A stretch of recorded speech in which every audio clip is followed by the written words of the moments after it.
एहतशाम साहब, आप अरब कंट्रीज की बात कर रहे हैं, तो इस हवाले से जरा बताइएगा, आपको लगता है कि अरब कंट्रीज इतने खुद मुख्तार हैं कि सारे मामले को प्रिवेल किया जा सके? देखें, बात यह है कि इस वक्त मारूफ सूरत हाल इतनी ख़राब हो गई है।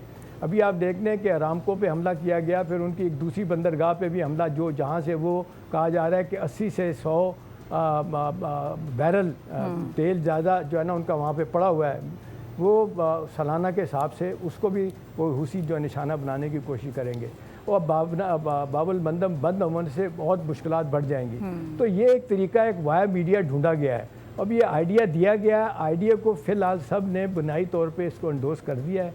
अब ये फाइनेंशियल ट्रांजैक्शन कहा जाता है कि 48 घंटे में इस पे डेवलपमेंट हो सकती है और पाकिस्तान ये चाहता है कि ये किसी तरीके से मसला हल हो जाए। तो लेटेस्ट इत्तलात यही हैं कि अरब मालिक में ख़ास तौर पे UAE, कतर और सऊदी अरब ये एक पेज पे हैं, ओमान, कि भाई अब हमारे लिए लड़ाई का रखना बड़ा मुश्किल हो जाएगा।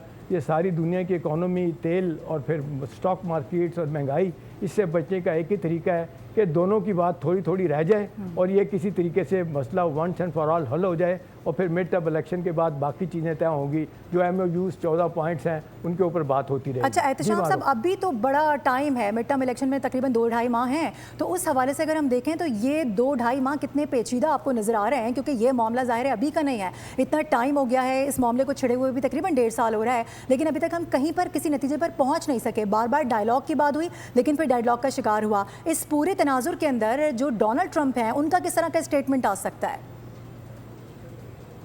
देखें, एक चीज़ तो अमेरिकन ने अब कंफर्म कर दी है कि उनकी मिसाइल बैटरी थर्ड जो है ना, वो कहते हैं मिसाइल 80% ख़त्म हो गए हैं, 50% पैट्रियट मिसाइल उनके ख़त्म हो चुकी हैं और इंटरसेप्शन बड़ी तेज़ी के साथ ख़त्म हो रहे हैं। इजराइल भी इस बात को भी मान रहा है और ये पेंटागन की लेटेस्ट रिपोर्ट ये भी है कि जी हम ये जंग और 2-3 महीने तक जारी नहीं रख सकते, क्योंकि छोटे पैमाने पे जो असला बनना है उसमें 5 साल मज़ीद लग जाएंगे। तो देखें, ये एक बहुत ही बड़ी मुश्किल में फंस गए हैं। अब सारी दुनिया जो कह रही है अमरीकियों को, ख़ास तौर पे प्रेसिडेंट ट्रंप को, देखें दोनों जो बड़ी पार्टियां हैं उन्होंने इसकी मुखालफत कर दी है, आम आदमी इसका मुखालिफ हो गया है। लिहाजा अब ये कि जिसको कहते हैं कि वो एक किसी तरीके से ऑफ रैम्प की प्रेसिडेंट ट्रंप को थोड़ी सी मिल सकती है, वो ये कह सकते हैं देखिए जी मेरी तो सुई अटकी हुई थी कि मैंने अपना हॉर्मस पे टोल नहीं लेने देना, वो मैंने ख़त्म कर दिया है। दूसरी तरफ से बिहाइंड द सीन रज़ाकाराना तौर पे ईरान को ये पैसा मिलना शुरू हो जाएगा, क्योंकि सैंक्शन जो है ना वो अमरीकी कह रहे हैं कि हम मिड टर्म से पहले या नहीं ख़त्म करेंगे, फ्रोजन एसेट भी नहीं ख़त्म करेंगे।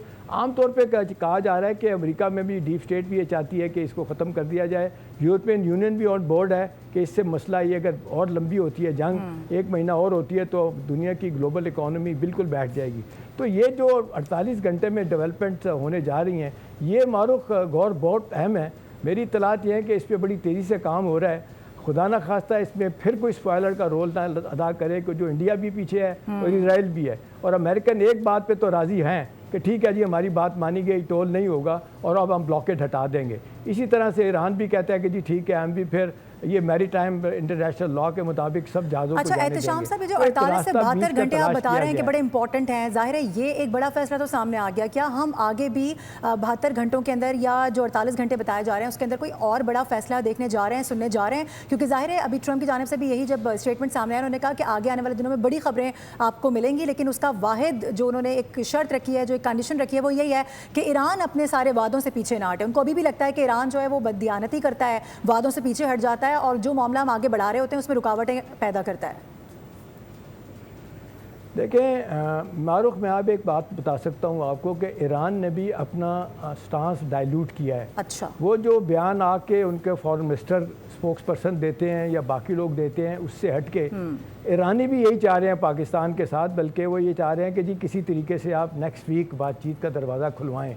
और ये बातचीत इसलिए कह रहे हैं कि उनको भी अंदाज़ा है कि अमेरिकन ने बड़ा वाज़े तौर पर ये प्रेसिडेंट ट्रंप कह चुके हैं कि इस दफ़ा हमने जो हमले करने हैं, हमने ईरान की एनर्जी सेक्टर को तबाह बर्बाद कर देना है, जिसके ज़रिए वो सारे के सारे अपने मिसाइल बनाते हैं और सारे के सारे उन ड्रोन उनके बनते हैं, उसको हमने ख़त्म कर देना है। तो ईरान भी थोड़ा सा अननब हुआ है। अब देखिए जो उनको अंदाज़ा उठ रहा था तो उस वक्त ईरान ने 2 ऑयल टैंकर पे हमला किया था, कतर और सऊदी अरब, उसके बाद से इंटरनेशनल ओपिनियन ईरान के ख़िलाफ़ हो गई थी। लेकिन अब ईरान क्योंकि सॉरी करके बहुत से हवालों से पीछे हट रहा है, अमरीकी भी पीछे हट रहे हैं, तो सऊदीज़ और UAE और कतर और ओमान ये मिलकर चाह रहे हैं कि ये बिल्कुल वो इसमें इंटरवीन करने की कोशिश कर रहे हैं, क्योंकि खित्ते का जो मामला है उसको किसी हद तक बेहतर करने की कोशिश की जा रही है। बहुत ही अहम डेवलपमेंट इस वक्त सामने आई है। इत्तेशाम साहब हमारे साथ मौजूद थे, बेहद शुक्रिया आपका।